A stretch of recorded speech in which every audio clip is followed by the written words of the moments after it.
শুনলাম। এরপরে একটাই উদ্দেশ্য, সেটা হলো এই রমজান মাস আমরা কেমনে কাটাবো, গুনাহমুক্ত জীবন কাটাবো, নেক আমল বেশি বেশি করব।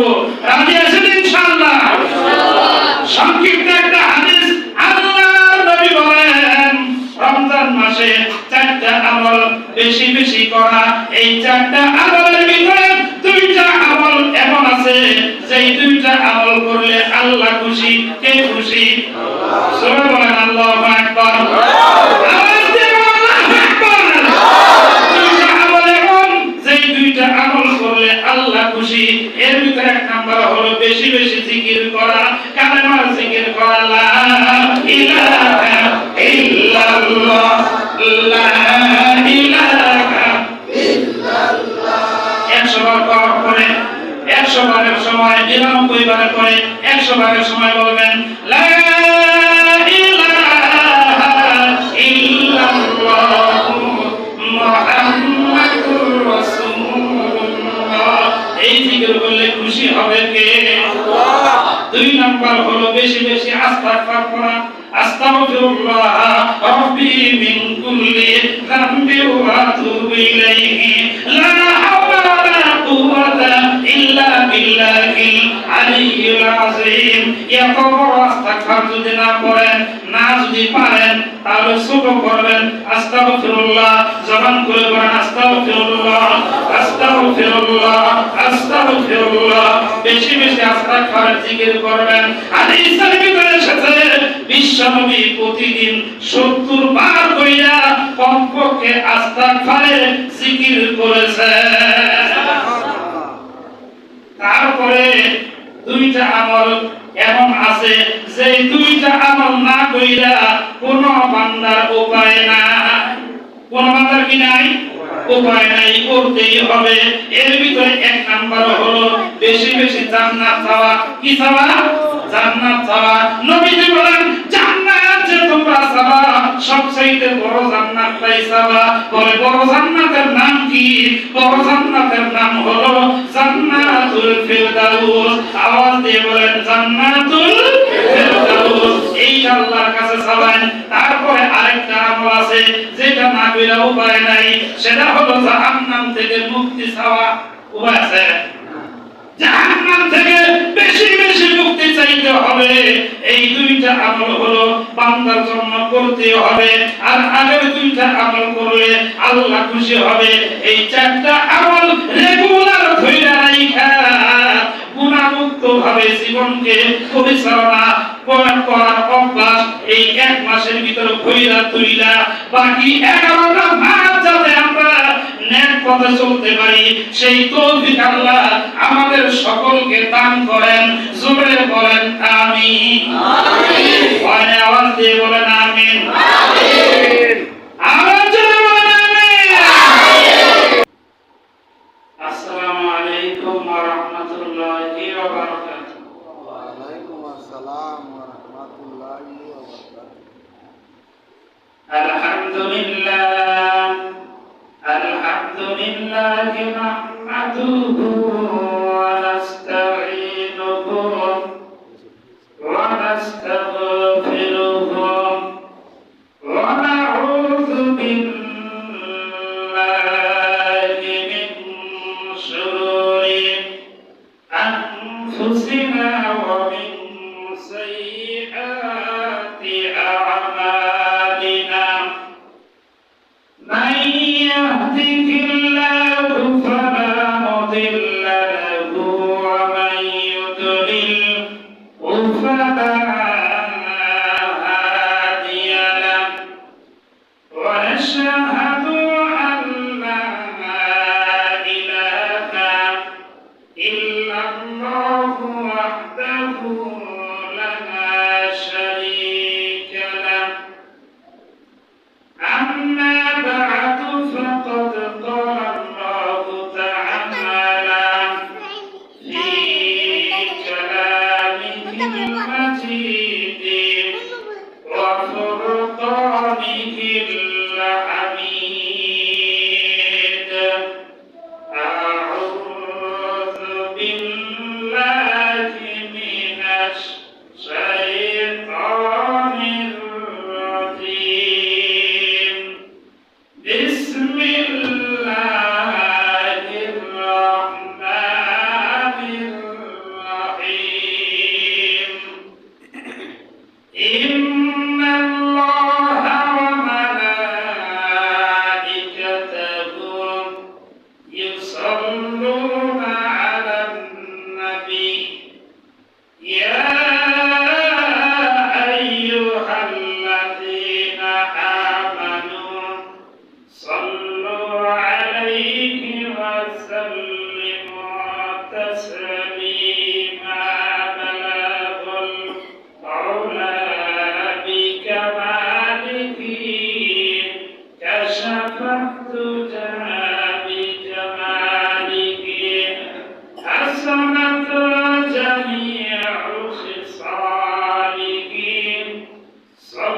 সম্মানিত মুসলিম একরাম এবং সমবয়সী যুবক ভাই বন্ধুগণ, সকলের প্রতি আন্তরিক শুভেচ্ছা মোবারকবাদ জ্ঞাপন করছি।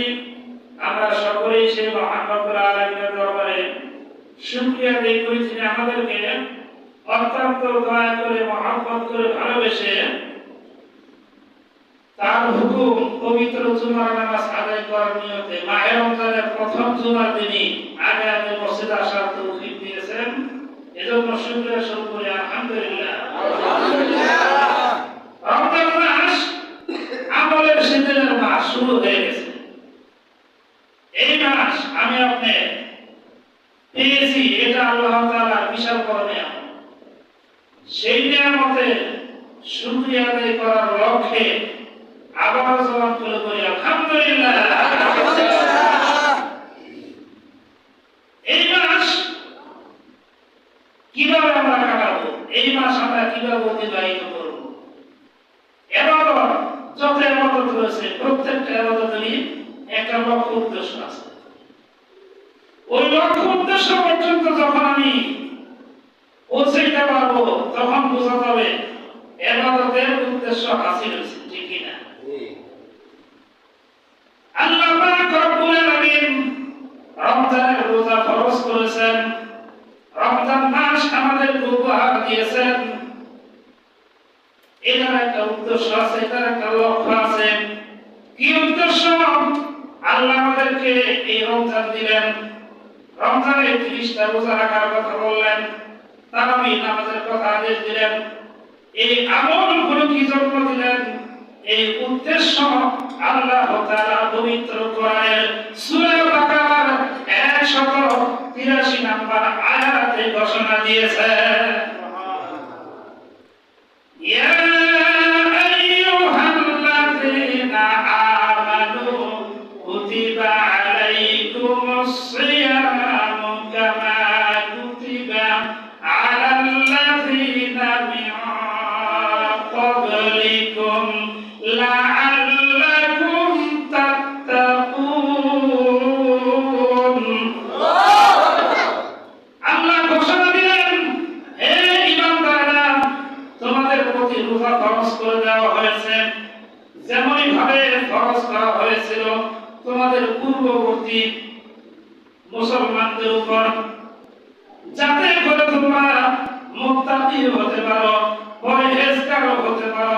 সুবহানাল্লাহ। তার মানে রোজার উদ্দেশ্য কি? রোজার উদ্দেশ্য হলো মুত্তাকি হওয়া, রোজার উদ্দেশ্য হলো পরহেজগার হওয়া। আর মুত্তাকি পরহেজগারের অর্থ কি?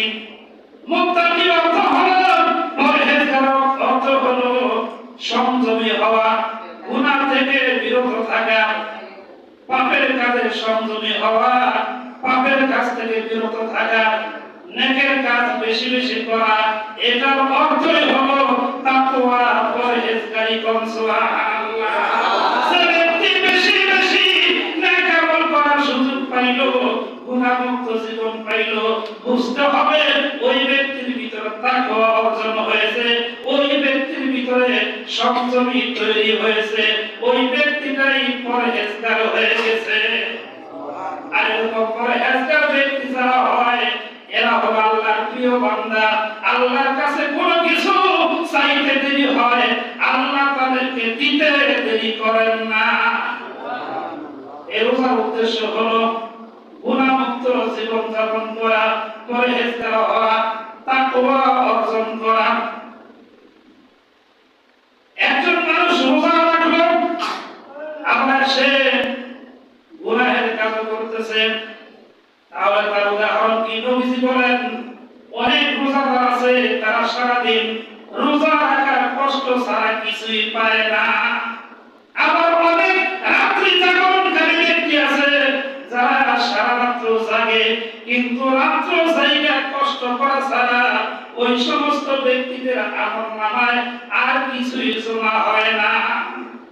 হাদিসের ব্যাখ্যা করতে গিয়ে নবীজি বলেন, রোজা রাখলো অথচ রোজা রাখা রোজার কষ্ট ছাড়া কিছুই পাইল না।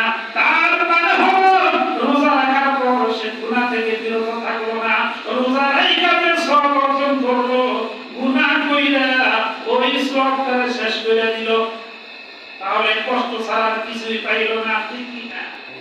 সারা রাত তাসবিহ পড়লো, জিকির করলো, কোরআন তেলাওয়াত করলো, নফল ইবাদত কইরা সেই পরিমাণ সওয়াব অর্জন করলো, কিন্তু ফজরের নামাজই পড়লো না। এমন মুসলমান আছে না? ফজরের সময় ঘুম পাচ্ছে, তার মানে নফল ইবাদত কইরা যে সওয়াব অর্জন করছিল, ফজরের নামাজ না পড়ার কারণে গুনাহ তার চাইতে বেশি হয়ে গেল। রাত্রি জায়গা কষ্ট করা ছাড়া কিছুই তার আমলনামায় যোগ হইল না। এজন্য নবীজি বলেন, আসিয়ামু জুন্নাতুন মা লাম ইয়াখরুকুহা, রোজা হলো ঢাল স্বরূপ, যতক্ষণ পর্যন্ত এই ঢাল ছিঁড়ে না ফেলা হয়, ছিদ্র না হয়ে যায়, এই ঢাল যতক্ষণ পর্যন্ত না ফাইরা যায়। সাহাবায়ে কেরাম বলেন, হুজুর বলেন রোজা ঢাল স্বরূপ বুঝলাম, ঢাল মানে হলো যুদ্ধের ময়দানে শত্রুর পক্ষের আক্রমণ থেকে রক্ষার জন্য ব্যবহার করা হয় ঢাল।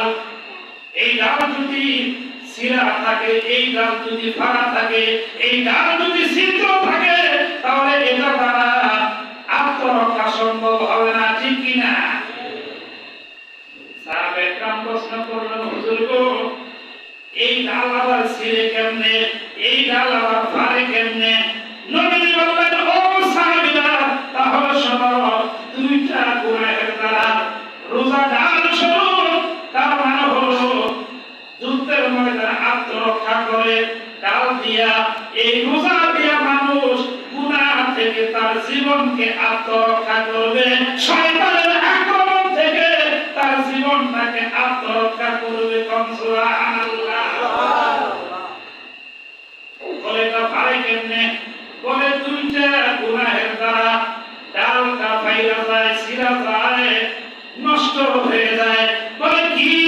বলে এক নাম্বার হলো মিথ্যা কথা বলা, দুই নাম্বার হলো গীবত করা, আর এই দুইটা গুনাহ হয় জবানের দ্বারা। বলেন ঠিক কিনা? মানুষ মিথ্যা কথা বলে, একটা মিথ্যা কথা ঢাকার জন্য আর 10টা মিথ্যা কথা বলতে হয়, কিন্তু তারপরেও আসল মিথ্যা ঢাকে না, ঠিক কিনা? বলে সত্য প্রকাশ হবে।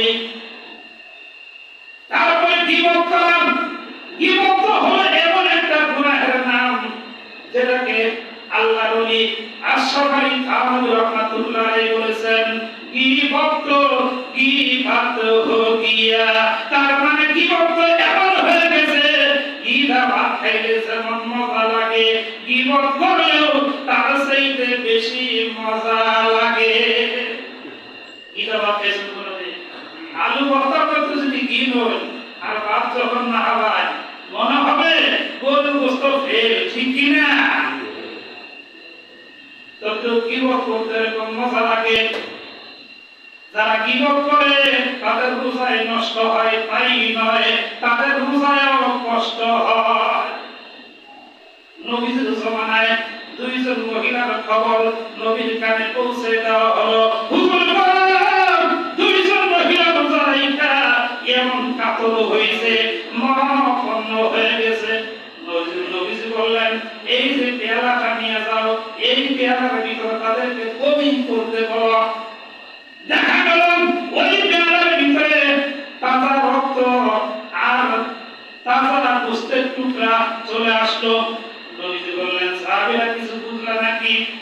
সাহাবীরা বলল, হুজুর তাজা রক্ত আর গোশতের টুকরা ছাড়া তো কিছুই দেখতাছি না। নবীজি বললেন, ও সাহাবীরা, তাহলে শোনো, রোজা রাখা মিথ্যা কথা বলছে, রোজা রাখা গীবত করেছে, আরেকজনের নামে মিথ্যা কথা বলা, গীবত করার অর্থ হলো তার গোশত সাবাইয়া খাওয়া। এটা আল্লাহ প্রমাণ করে তোমাদের সামনে দেখাইয়া দিলেন। এজন্য দেখবেন যারা নেককার, যারা গুনাহমুক্ত রোজা রাখার চেষ্টা করে, তাদের রোজাই মনে হয় না, ঠিক কিনা? আর যারা ফাসেক থাকে, মানুষকে দেখানোর জন্য রোজা রাখে, ওই সমস্ত মানুষকে জিজ্ঞাসা করে, হুজুর কয় মিনিট আছে? সবার পরে আজান দেয়, আগে আজান দিয়ে হয় না। এরকম এরকম কথা বলে কি বলে না? যদি আপনি নেককার হন তাহলে বুঝবেন সারাদিন এত সময় পার হয়ে গেল, আমি আর 2-1 মিনিট পরে ইফতার করলে কি আর হবে, ঠিক কিনা? সাহাবায়ে কেরামদের অবস্থা তো এমন ছিল, নবীর কাছে বললেন, হুজুর গো একসাথে 2 দিন রোজা রাখবো।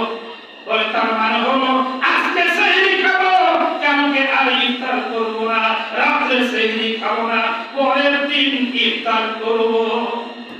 নবীজি বললেন, না, আল্লাহ এই বিধান দেয় নাই, সুতরাং তোমরা সেহরি খাবে, সেহরির ভিতরে আল্লাহ বরকত দান করে দিয়েছে। আর সেহরি হলো সবার শেষে খাওয়া উত্তম, সেহরি পরে খাওয়া উত্তম। তাহলে রোজা রাখার মানুষদের মানুষকে কষ্ট দেওয়া আল্লাহর উদ্দেশ্য হইতো। অনেকেই বলে যারা নাস্তিক, যারা বেদিন, এরা বলে যে আল্লাহ বাংলার রিজিক কইমা গেছে গা, এজন্য আল্লাহ 1 মাস রোজা রাখবা দিয়েছে, ওই 1 মাসের রিজিক জমা কইরা পরবর্তী আল্লাহ সালাবু কম নাউজুবিল্লাহ। আর জোরে কম নাউজুবিল্লাহ। রোজা রাখার দ্বারা যদি মানুষকে কষ্ট দেয় আল্লাহর উদ্দেশ্য হইতো, তাহলে তো নবী অনুমতি দিতেন একবার 2 দিন রোজা রাখো, ঠিক কিনা? সেই সবার আগে খাওয়া উত্তম হইতো, যে এছাড়া পরে সেই খাবার তাহলে টাইম বেশি হবে, রোজা দ্বারা কষ্ট হবে, ঠিক কিনা? অথচ নবীজি বলেন ইফতার সবার আগে যত তাড়াতাড়ি আযান হবে, আযানের পর দেরি না কইরা তাড়াতাড়ি ইফতার করা উত্তম। আর সেই টাইম শেষ হওয়ার আগ দিয়া অর্থাৎ সবার পরে সেহরি খাওয়া উত্তম। সুবহানাল্লাহ। আর ইফতারের সময় দোয়া কবুল হয়, ইফতারের সময় দোয়া কবুল হয়, ওই টাইমে দোয়া তালে থাকে না।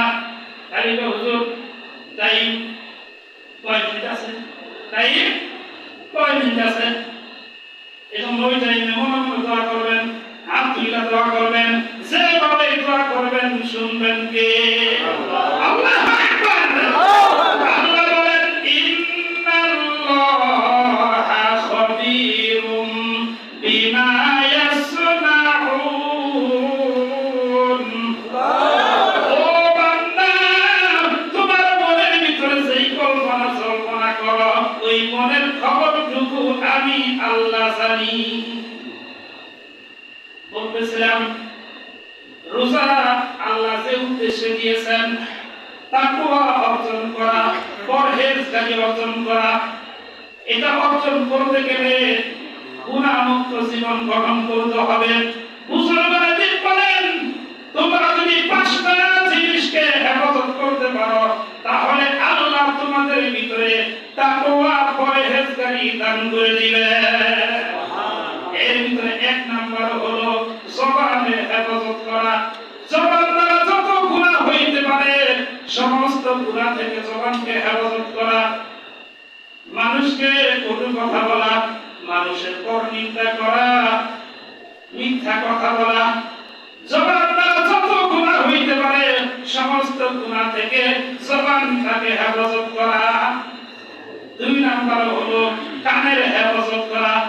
তার মানে কান দিয়া যে সমস্ত গুনাহ হইতে পারে, নাচ গান শোনা, মিথ্যা গীবত শোনা, এই সমস্ত গুনাহ থেকে কানকে হেফাজত করা, তাহলেই দেখা যাবে যে কানের দ্বারা যত গুনাহ হইতে পারে সব গুনাহ থেকে আমার কানটা মুক্ত হয়ে গেল, ঠিক কিনা?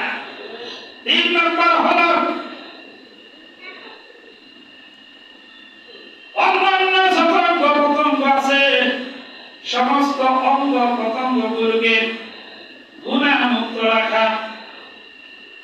শুধুমাত্র জবান দিয়ে গুনাহ হয় না, শুধুমাত্র কান দিয়ে গুনাহ হয় না, অন্যান্য অঙ্গ প্রত্যঙ্গ দ্বারাও গুনাহ হয়, ঠিক কিনা? তারপরে 4 নম্বর হলো নবীজি বলেন চোখের হেফাজত করা। চোখ দিয়া টিভি, সিনেমা, নাটক দেখা না, নারীর দিকে না দেখা,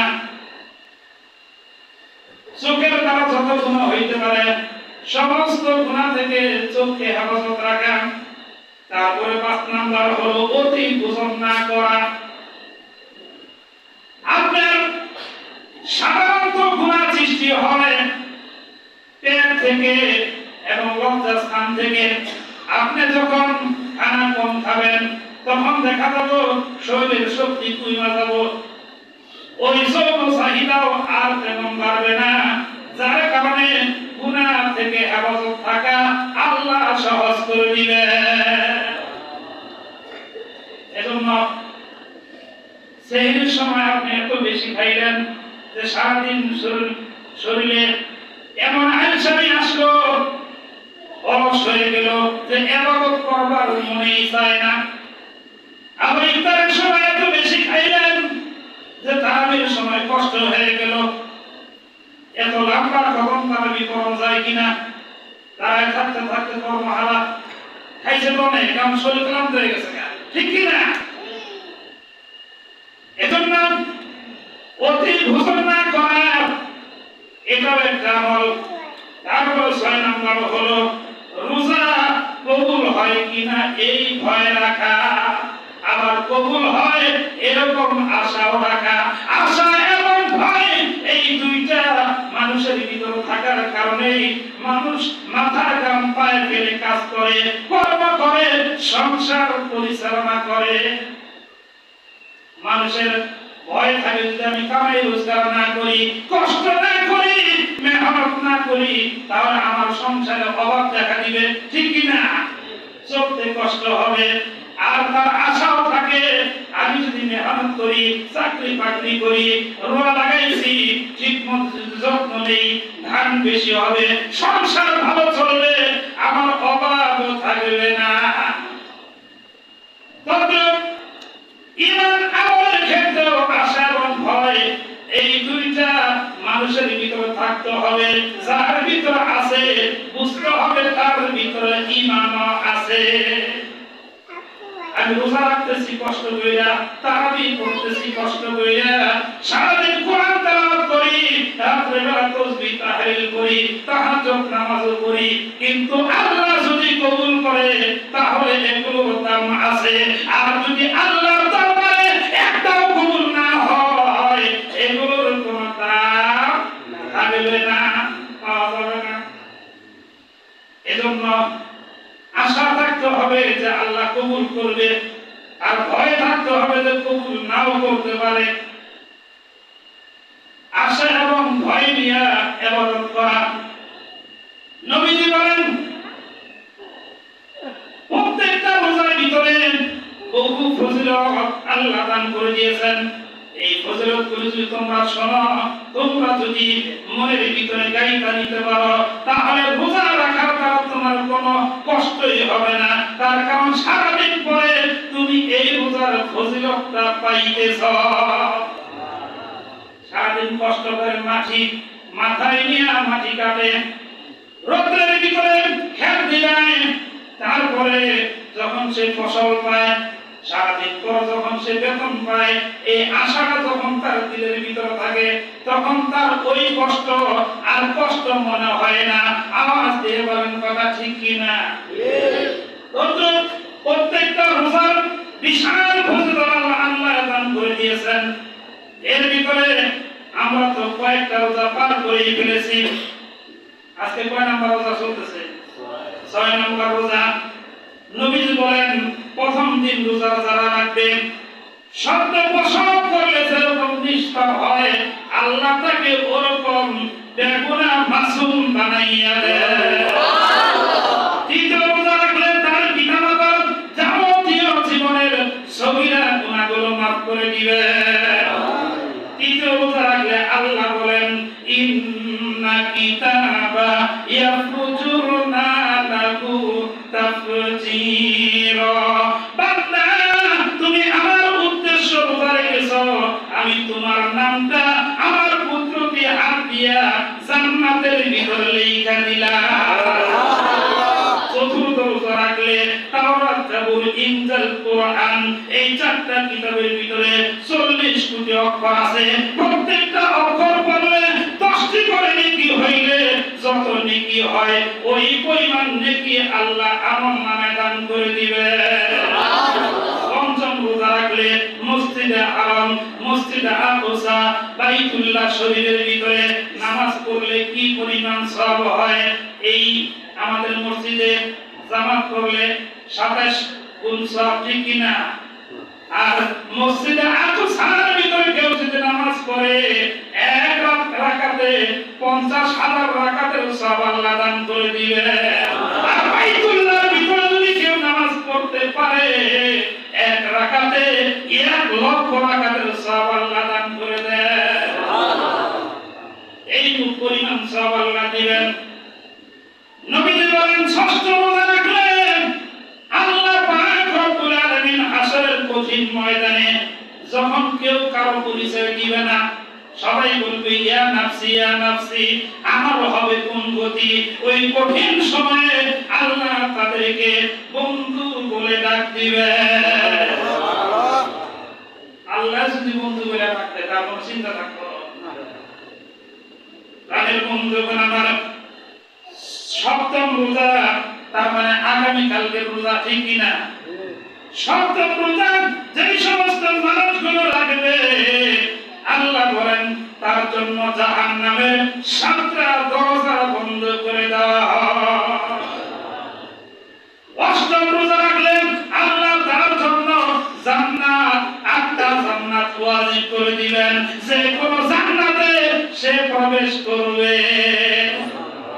নবম রোজাতে এই সমস্ত মানুষগুলো রাখবে আল্লাহর রাসূলের সুপারিশ নসিব হয়ে যাবে।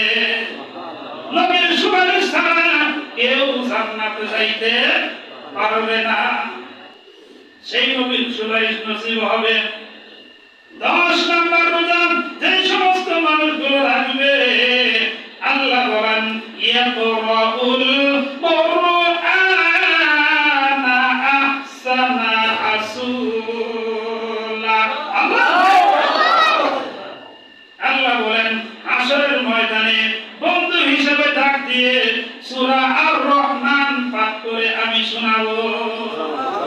হাসরের ময়দানে এরকম একটা মজলিস হবে, ওই মজলিসের ভিতরে হযরত দাউদ আলাইহিস সালামকে বানানো হবে অতিথি, আর তাকে বলা হবে তুমি এত সুন্দর কণ্ঠ তোমাকে দিয়েছিলাম, যেই কণ্ঠ এত ছিল তামাম পৃথিবীর সমস্ত মানুষের কণ্ঠ গুলো একত্রিত করে এক পাল্লায় দেওয়া হলে যত সুর হবে, কণ্ঠ হবে, এই সম পরিমাণ একাই আল্লাহ দাউদ আলাইহিস সালামকে দান করে দিয়েছিলেন।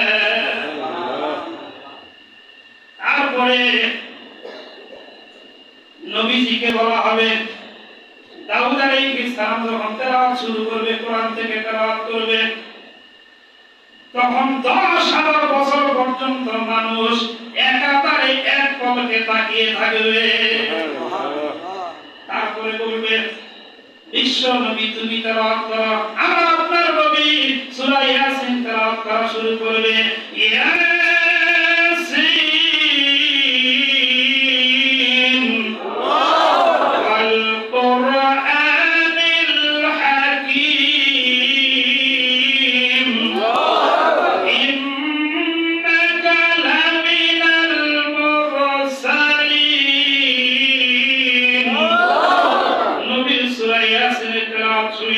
জান্নাতি মানুষগুলো 10 লক্ষ বছর পর্যন্ত এক পলকে তাকিয়ে থাকবে। তারপরে স্বয়ং আল্লাহ নিজেই সূরা আর রহমান যখন তেলাওয়াত করা শুরু করবে, মানুষগুলো এক পলকে 10 কোটি বছর পর্যন্ত তাকিয়ে থাকবে।